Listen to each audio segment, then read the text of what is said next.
Today on Clearing the Clutter Inside and Out, we're talking about responsibility. Do you take responsibility for your words and actions? Where do you not own your life and blame others? How are you disempowering yourself by not taking responsibility? In this month's bonus episode, learn how to be more responsible where it matters.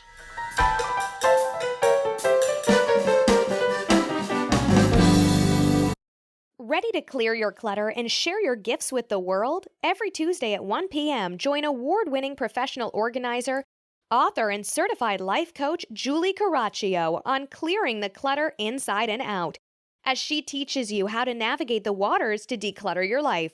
Julie Coraccio destroys the box and examines clutter in all areas: physical, mental, emotional, spiritual, energetic, relationships, health, finances, and more. Today's episode was inspired by my German heritage. If you listened to the bonus last month, I talked about obligation. The German heritage is right up there with responsibility. It's also something that my parents hammered into my head. You take responsibilities for your actions. And it was also inspired because I'm the one that handles making appointments, scheduling things, and we need to have our gutters cleaned. And I haven't been able to find someone that gets us on a schedule and just comes and get it done. It's kind of crazy. And I have so much to do. It's one of those things I just want to delegate, set it, and forget it. So anyway, I've been looking for a new gutter person. And as my father taught me, I always get 3 quotes. And I want to pay fair price for a good job. I want to pay people what they're worth. But I get people 3 quotes because I want to see, okay, if you're really high or really low, I'm probably going to go with the middle person, or if roughly the same, then I can pick someone based maybe if they were a veteran, for example. Anyhow, I was getting quotes and I responded back to one man and I said, hey, thank you for your time. I just wanted to let you know you're more than double the other quotes. And so he wrote me back and said, well, ask them if they have workers' compensation or insurance or something. And so then that got me thinking, because I thought, well, if I hire you to do a job and you come and fall off my roof, I'm responsible because you didn't do your job properly. I come from a family of attorneys. I'm a huge Law and Order addict. When I retire, I'm going to watch all 20 episodes from the beginning. That's one of my life goals. Anyhow, so these are just things that I find interesting and like to think about. And so I was thinking about that. And I thought, well, is that true? If I have to own responsibility. In almost 9 years, almost 10 years of work, my 10-year anniversary next year, I had broken one thing on the job doing organizing and decluttering. I owned it. I lucked out. Now, this wasn't a hoarding situation, but there was a lot of clutter and I just tripped. Life happens. There was just so much. I tripped. So what did I do? I replaced it. Kind of an easy answer there. I own it because it was my clumsy feet. So just was thinking about that in the gutter, and I thought, well, then you're not really being responsible. And I can't believe that you'd have a business, and if something happened like that, that it would be the house's fault. But again, we live in America, right? So you can sue for everything, or anything, I should say. There has been, however, another reason why I wanted to do this episode, and it's been a learning curve for me about not taking responsibility when it isn't mine, not taking on responsibility for others, and not letting others slide when they haven't been responsible for something I needed to do them or something that involved me. Why don't we take responsibility? I often talk about how we have a choice. And in every moment we're constantly choosing throughout the day, whether or not we're aware of that or acknowledge it. When we don't like our choices, we may be prone to not taking responsibility. I have been grieving about something and I made a conscious choice. We made a choice as a couple and it didn't work out as we had hoped. You can't blame anyone else for that choice. When we don't like our choices, it's easy peasy to blame others instead of owning it. It also allows us to feel like a victim. And for a long time, I believe I felt like a victim. I wasn't aware of it until my brother was like, you see yourself as a victim. And that was kind of my wake-up call. 15, 20 years ago, whatever it was. And we have this, I think, warped sense that playing the victim gets us things, it makes us feel good. I'd say when it's your comfort zone or you're used to doing it and you're not aware, completely get why people are doing that. But actually, when we're in that victim mode, that's going to cause us to most likely not take action. We're going to moan and groan, but not do anything about it. And that's disempowering us. And it can be a downward spiral. So if being a victim is in your comfort zone, I'm going to encourage you to get out of that, because then you can become empowered. Kind of reminds me of what I call the donut. It might feel good when I eat it, but I don't feel so good within a half an hour. So it's kind of when you blame others or you're in that victim mentality, it might feel good. It might allow you to feel self-righteous. It might allow you to feel comfortable, whatever it is. But then down the road, it doesn't feel so good. Why else may you not take responsibility? Maybe you're a perfectionist and don't want to own that you made a mistake.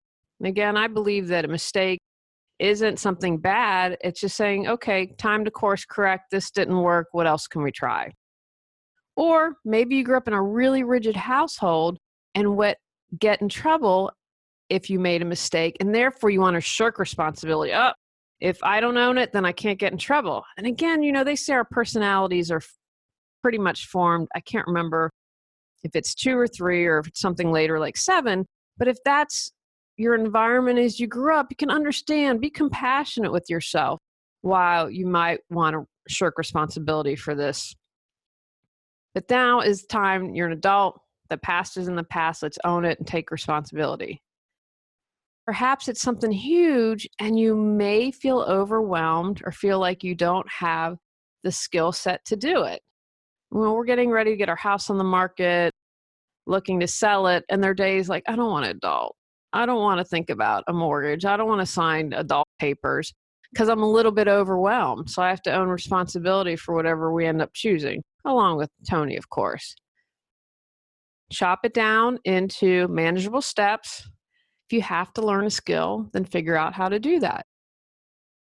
Sometimes when we have to take responsibility, it can be scary because it's something unknown, and the unknown scares us. I used to hate change. I'm still not a huge fan of it, but I'm a lot better than I used to be. But it's because I didn't know, well, what's going to happen? And pop myself in the future. What if, instead of being present and working on what I could control. Easier to blame someone else, right? Pure and simple. It takes no effort. My nephew Max turned 12 and I did a little birthday video for him. Tony and I and the cats did, because we weren't going to be able to be there and wheeling with them. And in the video, I was talking about 2 things that I really admired about Max. And one, Max at 12 has a zest for life that is incredible. He's been like this. He was born early, and I'm convinced it's because he just couldn't wait to start his life. And I've only met one other person who has that zest. And the other thing about Max is at 12, he has an innate kindness and a maturity that blows me out of the water at 12. So anyway, when I was telling him about this and saying how much I admired his kindness, I said, you know what, Max, anyone can be mean. It's easy to be mean. It's harder to be kind. And that's kind of the same principle here. It's easier to blame someone. It's a lot harder to take ownership. When we don't take responsibility, we give our power away. Think about a time in your life when you didn't own something. How did that disempower you? Were there any consequences? I have a friend that struggles financially, and it's always been someone else's fault. His parents not teaching him, college not preparing him, the stock market, whatever. There's always an excuse. He was given an opportunity to buy a property. He had never owned before, and it was someone else's fault for not teaching him, how do you own a property? How do you do that? He didn't buy the property, and then the market went through the roof. It probably cost him at least $250,000. Probably not the best example, and I thought it would be at least an okay one to illustrate, okay, don't take responsibility, because all throughout his life, there were opportunities. Take a class, look for a mentor, read a book, listen to a podcasts. You could do any of those if you haven't purchased a home. There are free seminars for first-time home buyers. So instead of taking action and responsibility, saw himself as a victim and then missed out on potentially $250,000.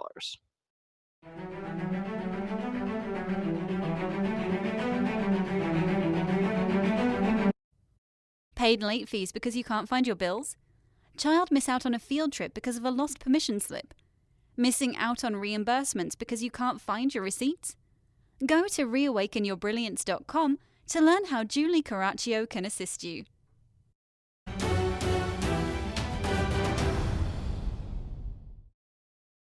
How do we take responsibility?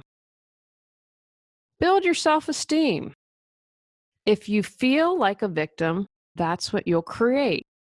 You're disempowered when you come from a victim stance.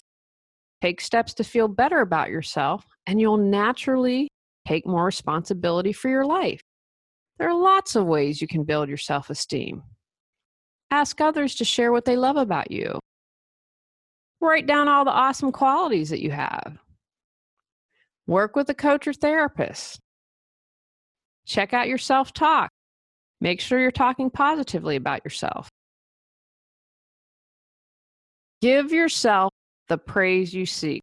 I absolutely love this. I was inspired because I wrote something on Facebook and someone said, I am giving myself what I seek from others. How dependent are you on the love and praise of others? I think social media has done a complete number on us, and I'm wondering when it's going to reach the peak, at least perhaps for some of us of a certain age, because we've become addicted to the use. We become addicted to the like. We become addicted to how many followers we have. One of the big aha moments I had before I met my husband was that only I could make myself happy. I could have someone that could enhance that, but I couldn't look to my husband to fulfill my happiness. I had to own that and be responsible for whatever I felt or whatever I needed in my life. And that was a big aha moment for me. So now I know I don't blame my husband, get upset if I'm not happy. It's like, okay, what do I need to change? He can support me on that, but ultimately it comes down to me to give myself what I need. How can you praise yourself? How can you tell yourself, good job? How will you celebrate yourself? Own how you choose to live your life. Empower yourself. As my father said to me, I will support you as long as it isn't unethical, immoral, or illegal. I think that's a pretty good guideline to go by. If you desire to be an artist and come from a family of accountants, go for it. You control your life with this. Build your confidence and esteem as you make the choices that support your life. I had a friend who was married to a man that did not want to become an attorney, but his parents wanted him to become an attorney. And this day, sadly, I think they still control him and have too much influence. But anyway, he didn't want to go to law school, went to law school, got a job after he finished law school at a big corporation, which I shall not name. And then after being miserable for years, finally had the guts to stand up and say, you know what, I'm going to do what I want in my life. And he is now, I don't want to share what that is in case someone is listening, but he is now doing something that makes him happy. But he spent years, law school's not easy. That's 3 years of really intense work. And then spending 4 or 5 years, that's 8 years of his life. And then if you look, college prep and doing certain things for law school, taking tests and all that, he spent a huge chunk of his life living someone else's dream. Own your life. Become proactive. That's why I have take actions at the end.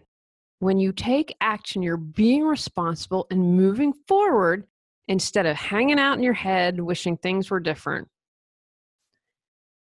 If you take actions, you're going to have to own it and be responsible. Quit the blame game. I am watching now. My mom got me addicted to The Crown. I really like it. I think it's extremely well acted. They just have a couple seasons and they're coming out with a third next year.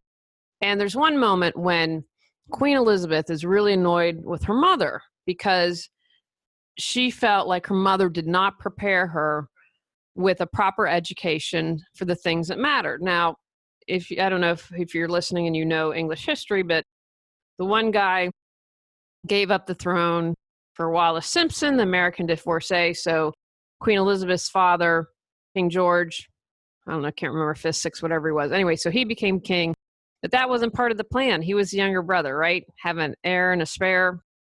So Elizabeth and her sister were raised at that time. What did you teach women? You taught women how to have tea, all those kind of things in high society, which they're expected to be married and be mothers and not really think. Well, she is now the Queen of England and has to have all these conversations with the prime minister. She's involved in all that. I didn't realize until watching The Crown how much the Queen was involved and consulted about things. So my point is, after she blamed her mom and got really upset with her, she became proactive. She hired a professor to tutor her.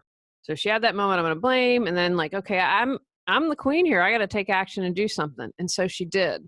So stop blaming others. Acknowledge when you make a mistake and apologize.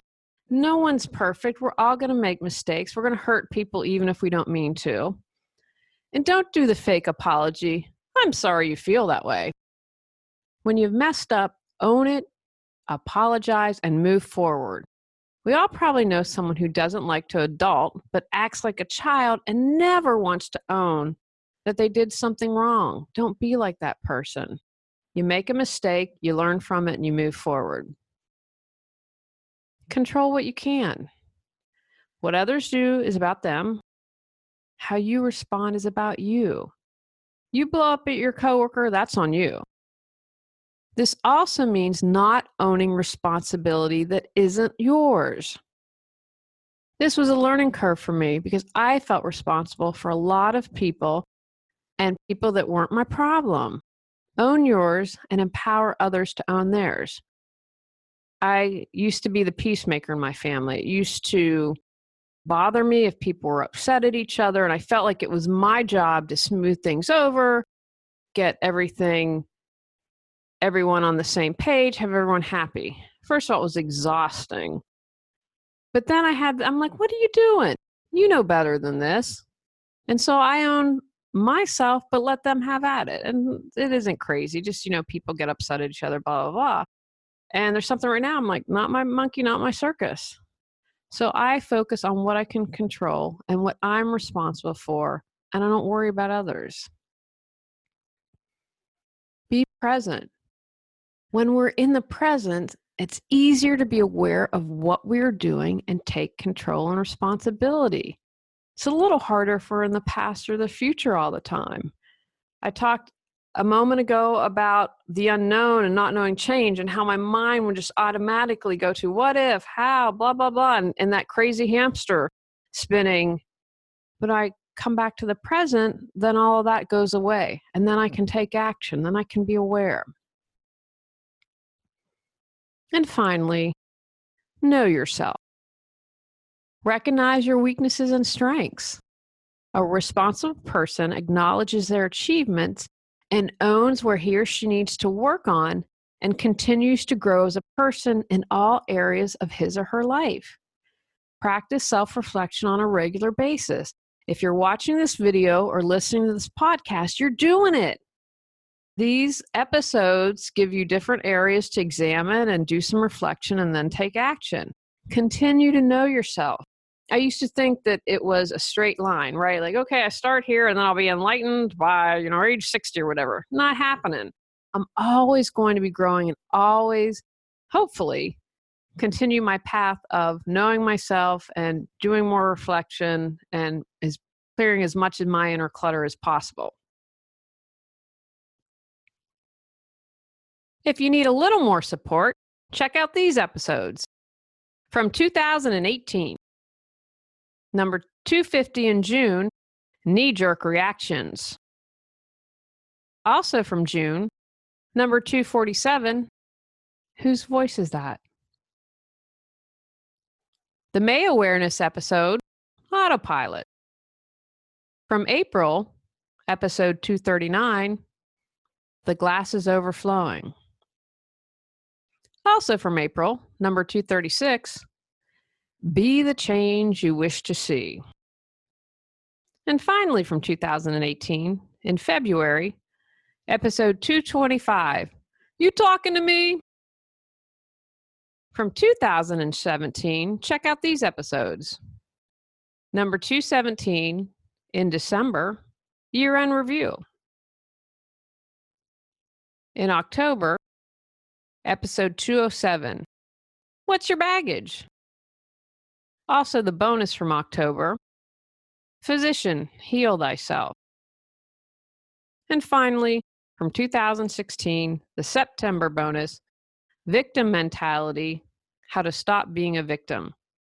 And I promise I'm going to do another episode on being a victim because that was shot, a couple years ago. And I think that was from when I first did kind of the pre-podcast before officially doing it. So I want to definitely do another one because I think it's such an important subject to talk about. Take actions from today's podcast. Figure out when and where you tend not to take responsibility. Recognize why you don't take responsibility. Quit blaming others and own your life. Create a plan to build your self-esteem if you need to. Control what you can and let the rest go. Own your weaknesses and recognize your strengths. Take responsibility. On our next episode, we're talking about how to create a successful relationship. Go out, clear the clutter to create the life you choose, deserve, and desire. Ready to live a more joyful and fulfilling life? Sign up for our newsletter and receive a free copy of 10 Steps to Clearing Clutter Inside and Out. Learn more at reawakenyourbrilliance.com. If you enjoyed today's episode, please rate and review Clearing the Clutter Inside and Out. See you next Tuesday at 1 p.m.